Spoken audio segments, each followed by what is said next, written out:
वो हमारा टॉपिक है अपील फ्रॉम ओरिजिनल डिक्री, अर्थात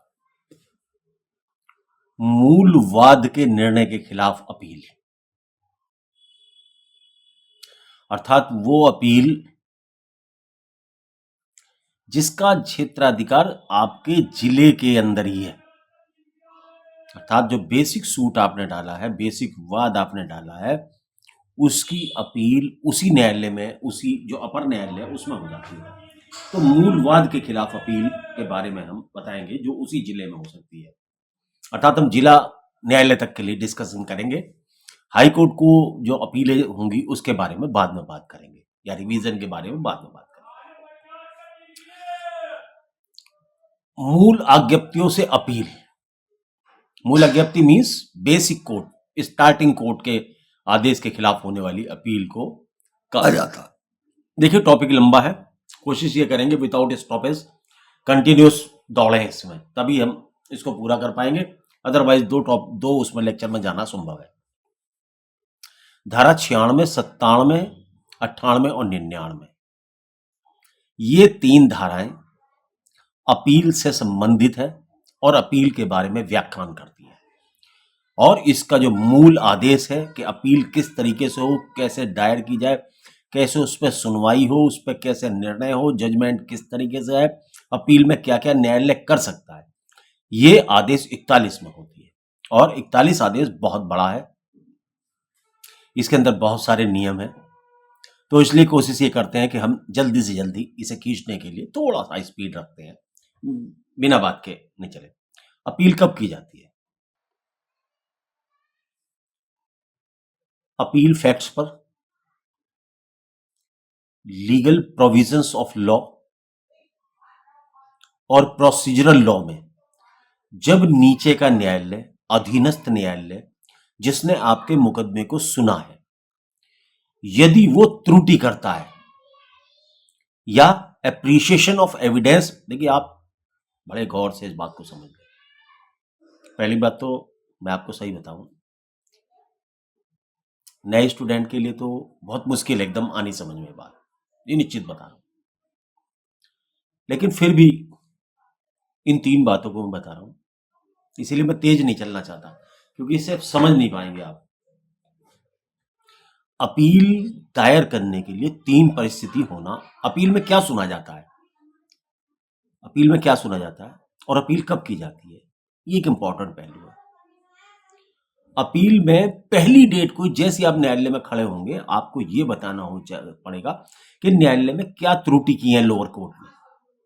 अगर लोअर में त्रुटि को नहीं बता पाओगे आप, तो अपील आपकी खारिज हो जाएगी पहली डेट पे ही, मामला खत्म हो गया आपका, किससे खत्म हो जाएगा। इसलिए आपको अपील कब की जाती है जरा समझ लें तीनों। Appreciation of evidence, appreciation of evidence on facts, facts में कोई गलती के एप्रिशिएशन किया है न्यायालय ने, कोई लीगलिटी इलीगलिटी की है या कोई प्रोसीजरल लैप्स किया है, ऐसी परिस्थितियों में अपील हो सकती है, अदरवाइज नहीं हो सकती। लेकिन फर्स्ट अपील राइट होता है, होती है। तो ये 3 बातें ध्यान रखें, तथ्य पर, विधि पर और एवं प्रक्रिया संबंधी त्रुटियों पर, त्रुटियां वर्ड याद रखें, पर अपील होती है। विशेष बात सुने जरा सा, ये कोई प्राकृतिक अधिकार नहीं है, ये कोई अंतर्निहित अधिकार नहीं है, ये कानून द्वारा प्रदान किया गया एक अधिकार है। अपील फाइनल, अंतिम आदेश, अपील फाइनल, अंतिम आदेश या पार्टी के राइट को इफेक्ट करने वाले आदेश के खिलाफ होती है। अपील कहां होती है? अपील जजमेंट ऑर्डर फाइनल हो जाए तब, अंतिम आदेश हो तब, या राइट पार्टीज के राइट को इफेक्ट करने वाला आदेश जो पार्टीज के राइट को पूरी तरीके से इफेक्ट करता हो, उस आदेश के खिलाफ अपील। वादकालीन आदेश अर्थात इंटरलोकेटरी ऑर्डर, इंटरलोकेटरी ऑर्डर के खिलाफ अपील नहीं होती। भाई मैं तेज नहीं चलूंगा, कारण क्या है, ये समझ में नहीं आने का नहीं, और समझ में नहीं आया तो फायदा कुछ नहीं बताने का। हल्के ही चलेंगे थोड़ा सा, ताकि आपको कुछ बता सके। नहीं समझ में आया, फायदा क्या, भागे दौड़े, हमने टॉपिक तो पूरा कर लिया, आपकी समझ में नहीं आया, उससे कोई फायदा नहीं है। हल्के चलेंगे थोड़ा। इंटरलोकेटरी ऑर्डर्स वो ऑर्डर्स होते हैं जो ऑर्डर्स न्यायालय अपने वाद के दौरान देते हैं और वो किसी के राइट को इफेक्ट नहीं करते, इसलिए उनके खिलाफ अपील नहीं हो सकती। उनके खिलाफ अपील नहीं हो सकती।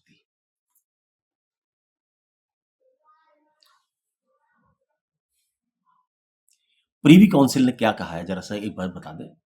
नीचे के न्यायालय के निर्णय के खिलाफ या उसे आपस्त करने हेतु पक्षकार द्वारा ऊपर के न्यायालय में आवेदन करना ही अपील। अपील क्या है? नीचे के न्यायालय ने जो कोई आदेश दिया, उससे यदि आप पार्टी पक्षकार सहमत नहीं होते तो ऊपर के न्यायालय से प्रार्थना करते हैं कि भाई इसे आपस्त कर दो, अर्थात इसे सेट असाइड कर दो, आपस्त कर दो, वर्ड है सेट असाइड, तो उसे अपील कहते हैं। ये प्रीवी काउंसिल ने ऐसा कहा है। अपील के लिए आवश्यक बातें क्या है? पहली बात तो कोई लोअर कोर्ट का, कोई अधीनस्थ सबॉर्डिनेट कोर्ट का कोई जजमेंट होना चाहिए, कोई डिक्री होनी चाहिए, कोई विनिश्चय होना चाहिए। आप जजमेंट ही मान के चलो, कोई फाइनल ऑर्डर होना चाहिए, बस कोई जजमेंट या कोई डिग्री होनी चाहिए, निर्णय होना चाहिए, कोई निर्णय हो, उस निर्णय से पार्टीज व्यथित हो, उस निर्णय से पार्टी व्यथित हो। और दो ही बातें हैं, और तो इंपॉर्टेंट नहीं है वो बात, और पार्टी अपील करने की इच्छुक हो, पार्टी अपील करने की इच्छुक। तो सबसे पहली बात करते हैं धारा 96 की, मूल डिक्री की अपील। मूल डिक्री की अपील की जो व्यवस्था करती है वो धारा 91 बताती है, ओ सॉरी 96।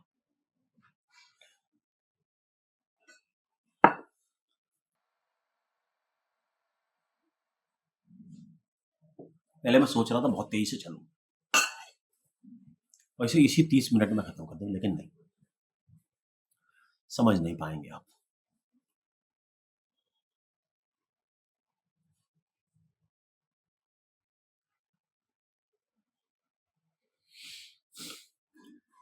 धारा 96 में ये कहता है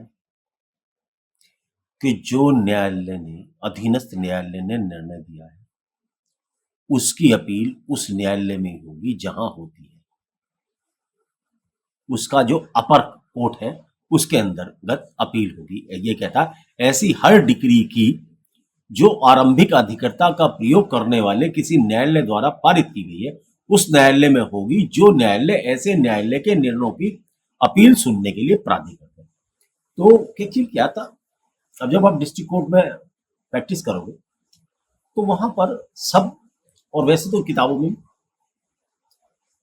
कौन सी लोअर कोर्ट है, उसकी अपीलेट कोर्ट कौन सी है, और उसकी अपीलेट कोर्ट बताओ, उस वाली कोर्ट की अपीलेट कोर्ट कौन सी है, और सबसे बड़ी अपीलेट कोर्ट कौन सी है। तो मैं यहां आपको बता देता हूं, यहां तो अपीलेट कोर्ट एडीजे की कोर्ट होती है, अपीलेट कोर्ट है, मूल बात भी होंगे, लेकिन अपीलेट कोर्ट होती है। नीचे की जितनी कोर्टें हैं सिविल की, वो उसकी अपीलें वहां सुनवाई जाती है, और उसके अलावा सिविल कोर्टों के सिविल मामलों में, और उसके अलावा जो एडीजे लेवल से अपीलें डिसाइड होती है, उनके बाद फिर हाई कोर्ट चली जाती है, और हाई कोर्ट के बाद में सुप्रीम कोर्ट बड़ी मुश्किल से जाती है, with permission to leave permission, leave granted होने के बाद जाती है, या नीचे से सर्टिफिकेट मिल जाए तब जाती है। तो चलिए 96 कहता है कि अपीलेट कोर्ट में अपील होगी, मूल डिग्री से होगी, एक पक्ष से पारित मूल डिग्री की अपील हो सकेगी। एक्स पार्टी अगर कोई ऑर्डर किया गया है तो उसकी भी अपील हो सकती है, नेचुरल सी बात है, एक्स पार्टी भी तो ऑर्डर है, अपील हो सकती है उसकी।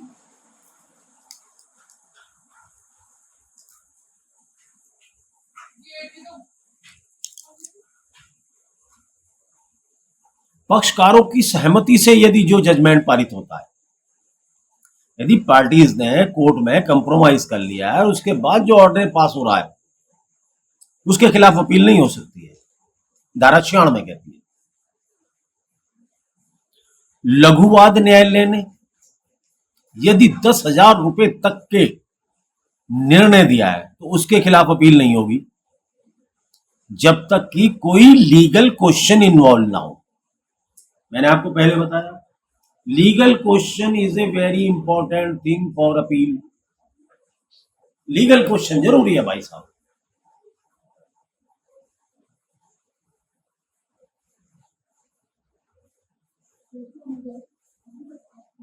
तो धारा 96 को आपको पढ़ें और समझें। यहीं पर मैं कुछ इसमें विशेष बातें बताऊंगा। एक्स पार्टी मूल अज्ञप्ति के खिलाफ अपील हो सकती है। एक्स पार्टी मूल अज्ञप्ति के खिलाफ अपील हो सकती है 96(2), धारा 96 का सब सेक्शन 2। समरी सूट में पारित डिग्री के विरुद्ध अपील हो सकती है। यहां भी ये भी समझ लेंगे किन किन के खिलाफ अपील हो सकती है। अपील लिमिटेशन पीरियड में होनी चाहिए, ध्यान रखें। किसी भी आदेश के खिलाफ अपील, देखिए यहां मैं बता दूं 30 दिन का समय लिमिटेशन आपको, जैसी कोई डिग्री पारित होती है उसके 30 दिन के अंदर आपको अपील दाखिल कर देंगे। फिर भी एक बार लिमिटेशन एक्ट जरूर देखें। मुझे जहां तक मेरी मेमोरी है 30 दिन का समय अपील के लिए है और हाई कोर्ट के लिए यही पीरियड जो है 90 डेज भी है कुछ जगह। तो कई बार ऐसा होता है क्योंकि वैसे तो मुझे पता है लेकिन फिर भी मैं चाहता हूं कि कंफर्म जरूर कर लिया जाए, ये इंपॉर्टेंट लिमिटेड पीरियड होता है। एक लिमिटेशन एक्ट में भी एक बार आप देख लें इसको, क्योंकि हमने बहुत दिन से क्रिमिनल एक्ट में बहुत ज्यादा काम कर रहे हैं। तो क्रिमिनल में तो हमें सारा पता है, क्रिमिनल में तो 30 डेज ये पीरियड है अपील का। डिले कंडोनेशन भी हो जाता है, ये नहीं कहता मैं, और रिवीजन के लिए 90 डेज है।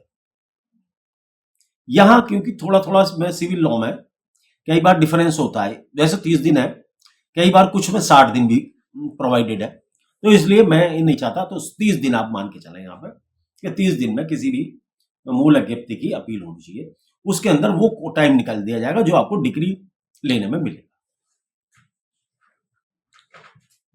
छोटा मोटा डिले आप delay condonation application under section 5 of limitation act की एप्लीकेशन लगा के डिले को कंडोन भी करा सकते हैं यदि 30 दिन से ऊपर।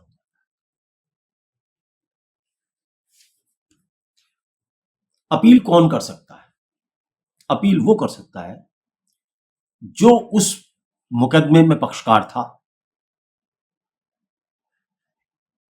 यदि पक्षकार की मृत्यु हो जाती है तो उसका वैध प्रतिनिधि, या उसने किसी को हस्तांतरण कर रखा राइट तो हो, और नीलामी के मामले में जिनने नीलामी खरीदी है, नीलामी वस्तु खरीदी है, वो क्रेता कर सकता है। अपील के बारे में क्या प्रक्रिया होगी ये धारा 98 और धारा 99 बताती है। धारा 98 तो आप ये समझो हाई कोर्ट के बारे में बताती है। वो ये कहती है कि अपील जब 2 या 2 से अधिक जजों के द्वारा सुनी जाएगी, लेकिन आप याद रखें डिस्ट्रिक्ट जज के लेवल तक 2 जज नहीं होते कभी भी सुनवाई के लिए। ये व्यवस्था केवल हाई कोर्ट में है। तो सेक्शन 98 में जो है 98 हाई कोर्ट की बात करता है। तो जब भी अपील 2 या 2 से अधिक जजों के द्वारा सुनी जाएगी तो बहुमत के आधार पर डिसाइड होगी। सिंगल जज नहीं, सिंगल भी कर सकते हैं अगर सिंगल जज जो सिंगल कर दे, लेकिन अदरवाइज बहुमत के आधार पर, अर्थात दो जने बैठे तो दोनों का निर्णय सेम होना चाहिए। अगर 3 की कोर्ट है, अगर 3 जजेस बैठे हैं, बेंच 3 की है, 3 बेंच है, तो 2 जजों का एक भी होना चाहिए। तीनों का एक है तो और भी बात है, अगर लेकिन 2 का है तो जजमेंट आप पारित हो जाएगा, फाइनल हो जाएगा। अगर जो जिसकी तरफ एक होगा वो हारा हुआ मुकदमा, जिसकी तरफ दो जज का निर्णय होगा वो जीता हुआ। तो बहुमत वाला जजमेंट लिखता है, अर्थात कहने का मारूजा ये है, जजों की संख्या जब ज्यादा होती है हाई कोर्ट में जब बैठाले जाते, तो बहुमत के आधार पर इसका डिसीजन किया जाता है अपील का। ये समझ के चले, अगर कई जज हो तो बहुमत के आधार पर। धारा 99, कोई भी डिग्री ऐसी गलती या अनियमितता के कारण जिसमें गुण अवगुण अर्थात मेरिट या जुरिडिक्शन का प्रभाव नहीं पड़ता है, न तो उसे उल्टा जाएगा न ही उसे उपांतरित किया जाएगा।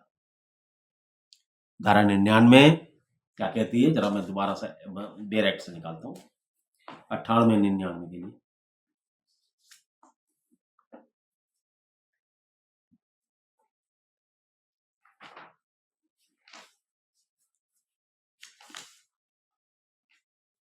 ये सीपीएससी है, इसको समझना इतना आसान खेल नहीं है,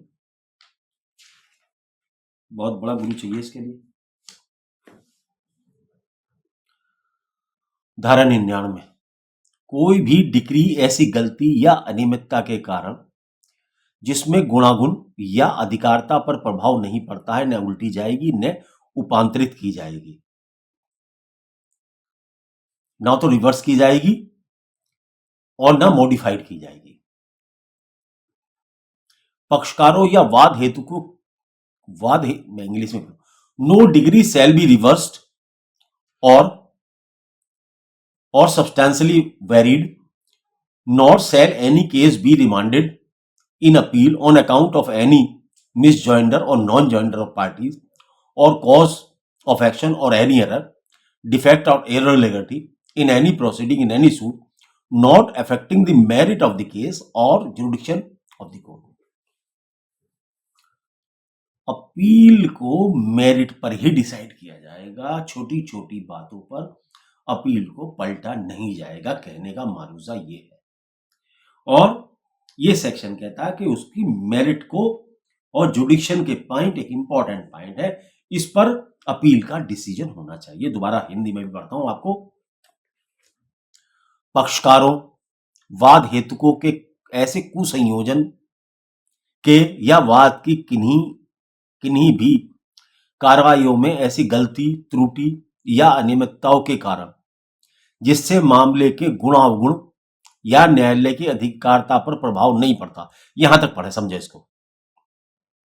अगर ऐसी चीजें हैं जो मामले की बहुत जड़ तक इफेक्ट नहीं करती, तो किसी भी डिग्री को बिल्कुल जो नीचे वाले निर्णय दिया है उसे पूर्ण रूप में गलत नहीं कहा जा सकता। हां, कब कहा जा सकता है गलत? जब वो मेरिट पे डिसाइड ना हुई हो या जुरिडिक्शन का क्वेश्चनिंग, तब उसके अंदर सब कुछ हो सकता है। तो ये था सेक्शन 99 और 98 मैंने बता ही दिया, 98 भी दोबारा रिपीट कर देता हूं। जहां कोई अपील दो या अधिक न्यायाधीश द्वारा सुनी जाए, वहां निश्चय, यहां जिस अपील की हम बात कर रहे हैं, जो पढ़ा रहे हैं, यह वो अपील नहीं है, ये हाई कोर्ट की अपीलों के बारे में 98 बात कर रहा है। यहां हम उस अपील तक जा ही नहीं रहे, अभी तो यही निपटा रहे हैं इसको हम। ये डिसीजन लेवल से निपटने वाली अपील की बात कर रहे हैं।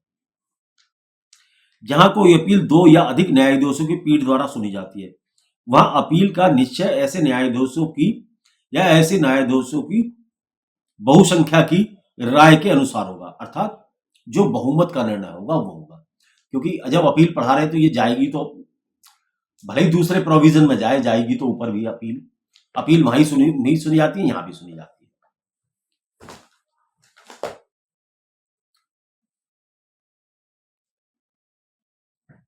देखिए अभी तक जरा सा भी 19 मिनट निकल गए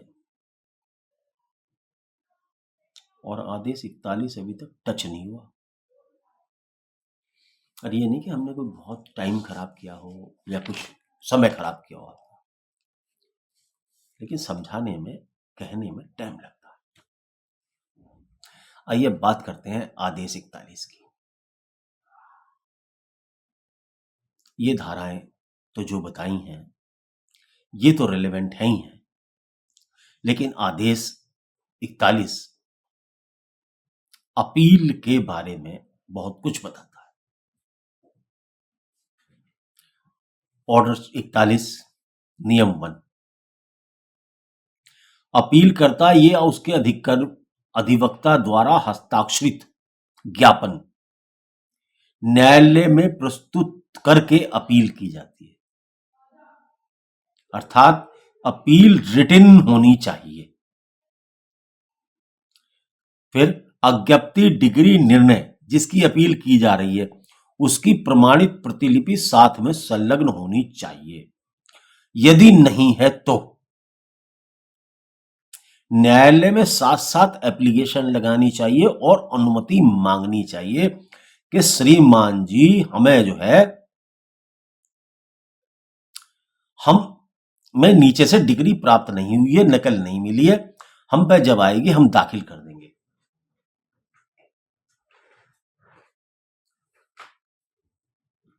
और साथ साथ इस अपील के जो यहां बता रहा हूं इसी के साथ साथ स्टे की एप्लीकेशन भी, क्योंकि नीचे जो डिग्री पारित हो गई है वो जब तक ये अपीलेट कोर्ट रोकेगी नहीं, अर्थात स्टे नहीं करेगी, तब तक वो ऑर्डर चलता रहेगा। एग्जीक्यूशन हो जाएगा, पता लगा आपकी जमीन पर कब्जा हो गया तो सारा बेकार हो जाएगा। तो इसलिए ऑर्डर 41 के पहले पैरे में रिटन दाखिल करो, और आगे बताऊंगा, लेकिन वो वैसे तो बात की स्टेज है, लेकिन यहीं बताता हूं। साथ साथ स्टे की एप्लीकेशन भी यहीं लगाओ, इसके साथ होनी चाहिए आपकी। और ये अज्ञप्ति की प्रमाणित प्रतिलिपि होनी चाहिए। अगर ये नहीं है तो उससे कोर्ट से परमिशन लो कि सर बाद में दाखिल करने की परमिशन दो। दो बातें ये आपको पहली स्टेज पर ही आपकी होनी चाहिए। अगर आपने स्टे नहीं कराया तो उधर एग्जीक्यूशन हो जाएगा, आपको नुकसान हो। तो ये था ऑर्डर 41 का पोर्शन 1, लिखित में ज्ञापन दाखिल करें अपनी रिटन में और उसके साथ में ओरिजिनल लगाएं, स्टे की एप्लीकेशन भी साथ साथ लगाएं।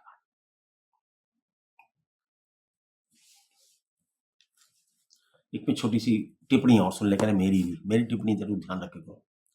अधीनस्थ न्यायालय का निर्णय की प्रतिलिपि लगाना वह अज्ञप्ति अपील न्यायालय में अपील के समय पेश करनी चाहिए या न्यायालय की अनुमति लेनी चाहिए। वाद में प्रतिलिपि पेश करने की, क्योंकि प्रतिलिपि मिलने पर कई बार विलंब हो जाता है, इस देरी को क्षम्य किया जा सकता है न्यायालय द्वारा। अर्थात आप जब आपके पास ओरिजिनल डिग्री नहीं है तो आप उसमें न्यायालय से प्रार्थना करें, तो ये परमिशन जरूर ले लें, स्टार्टिंग में ले लें, एप्लीकेशन होनी चाहिए।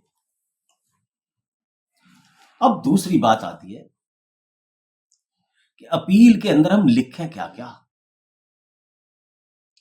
आदेश 41 का नियम 2 हमें यह बताता है कि हम उसमें क्या लिखें।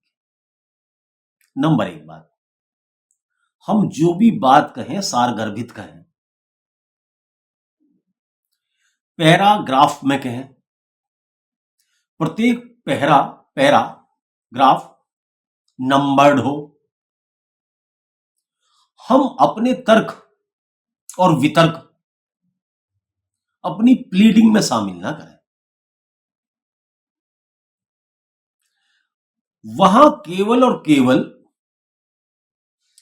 जो आपको डिफेक्ट लगा है वो डिफेक्ट डिफाइन करें, अपना तर्क नहीं। अज्ञप्ति के अंदर आपको तर्क नहीं लिखना, वितर्क नहीं लिखना, आपको न्यायालय को केवल वो बातें बतानी है जो डिफेक्ट उन्हें छोड़े। लेकिन यह भी नहीं कि कुछ लिखे ही नहीं। हां, अपने सारे के सारे आधार आपको लिखनी है, लेकिन कहने का मारूजा यह है, राइटफुल लिखना है, बेबात की बातें नहीं लिखनी है जो टाइम खराब करने वाली हो, या जिसे कह सकते हैं ना यूजलेस, इररिलेवेंट नहीं लिखना, रेलेवेंट लिखें और प्रॉपरली नंबर्ड होनी चाहिए। एक बात कुछ और विशेष भी है, जो आपत्ति अपील में की जाए न्यायालय में बहस उसी पर की जाए। जो आपत्ति आपने अपनी अपील में लिखी है आप उसे ही बहस में उठा सकते हो। अगर आप कोई दूसरी बात आप जो लिखी नहीं है आपने अपील में, इसलिए मैंने क्या बताया, अपील सोच समझ कर लिखे, बिना सोचे समझे ना लिखे, और जो लिखे वो ही बोले। अगर कुछ दूसरी बात बोलना चाहते हो तो न्यायालय की अनुमति लेकर बोले। अब बात करते हैं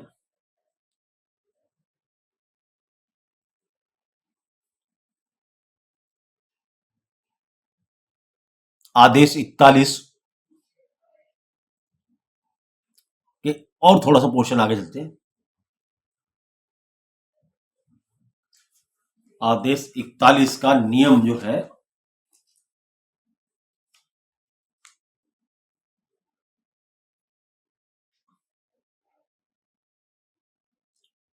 दो का दो, यदि अपील न्यायालय अपने विनिश्चय को तब तक अन्य आधार पर आधारित नहीं करेगा जब तक कि अपील कर्ता को मामले के विरोध का पर्याप्त अवसर न दिया जाए।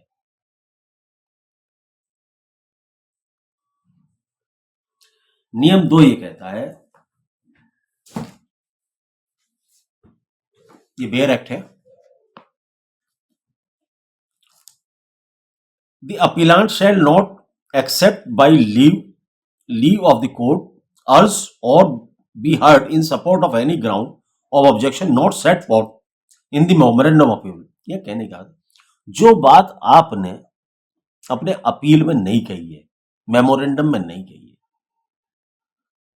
अगर वो पार्टीज पहले तो उसे कहने ना दिया जाए, अगर वो कह रही है तो उसको अपोज करने का विरोधी पार्टी को पूरा मौका देना चाहिए। ये न्यायालय के ऊपर बाइंड नहीं, ये न्यायालय के लिए डायरेक्शन है, ये न्यायालय के डायरेक्शन है, न्यायालय के लिए डायरेक्शन है कि भाई पूरा मौका दो उसको, दूसरी पार्टी को। तो 41 का नियम 2 ये कहता है कि यदि अपील न्यायालय अपने विनिश्चय को तब तक अन्य आधार पर आधारित नहीं करेगा जब तक कि अपीलकर्ता को मामले का विरोध का प्रयास पर्याप्त अवसर न दिया जाए, अर्थात दोनों पार्टीज को सुना जाएगा ऐसी बातों पर जो अपील में नहीं लिखी हुई थी और उनको जजमेंट का आधार बनाया जा रहा, तो उन पर पूरी सुनवाई होनी चाहिए। बस आगे चलते हैं, टाइम हो गया। 41(3) अपील में यदि कोई कमी रह जाए तो उसमें संशोधन के बारे में प्रोविजन बताती है। अपील में संशोधन या वापसी का आदेश दिया जा सकेगा यदि अपील विहित रीति से ड्राफ्ट नहीं की गई है। उसमें संशोधन हो सकता है, देन एंड देयर हो सकता है, कोर्ट के अंदर खड़े खड़े हो सकता है। अगर तभी मैंने कहा ना कि अपील लिखते वक्त वो सोच समझ के, वैसे तो आदमी एक्सपर्ट कोई अपील एक्सपर्ट ही लिखते हैं। छोटे बच्चे से कौन कराता अपील? अपील के लिए थोड़ा टाइम सीजन्ड वकील एडवोकेट होना चाहिए। मेरा ये कहने का मतलब ये नहीं है जूनियर एडवोकेट्स को नहीं, देखिए किसी की लाइफ का सवाल होता है तो कुछ एक्सपीरियंस होना जरूर चाहिए अपील। अभी देखिए 5-5, 7-7 साल के से कम पे एक्सपीरियंस पे तो सरकार नहीं रखती नौकरी पे एडवोकेट को। ये चीज ही एक्सपीरियंस की, advocacy is a profession of experience, इसमें एक्सपीरियंस मस्ट है। इसमें कोई अगर जूनियर मेरी बातें सुन रहे हो तो बुरा ना माने, देखिए धीरे धीरे आप भी सीनियर बनेंगे, लेकिन भाई दूसरे की पूरी प्रॉपर्टी का मामला होगा, लाइफ और डेथ का मामला है, इसलिए उसका बहुत सोच समझ कर ड्राफ्टिंग होनी चाहिए। और यदि कुछ बात समझ में नहीं आ रही तो साथी वकीलों से भी सलाह लेने में कोई गुरेज नहीं होता, और साथ खास करके अपने गुरुओं से, सीनियर्स से। तो आदेश 3 और नियम 3 आदेश 41, ये बताता है कि किस तरीके से इसमें अपील में संशोधन हो सकता। देखिए 30 मिनट के अंदर मैं ये भी एक्सप्लेन नहीं कर पाया, आदेश 41 का 3 तक छोड़ रहा हूं। आगे से जो बाकी प्रोविजन है अपील को उसमें पढ़ाएंगे सेकंड उसमें लेक्चर में। थैंक यू वेरी मच, बहुत धन्यवाद आपका।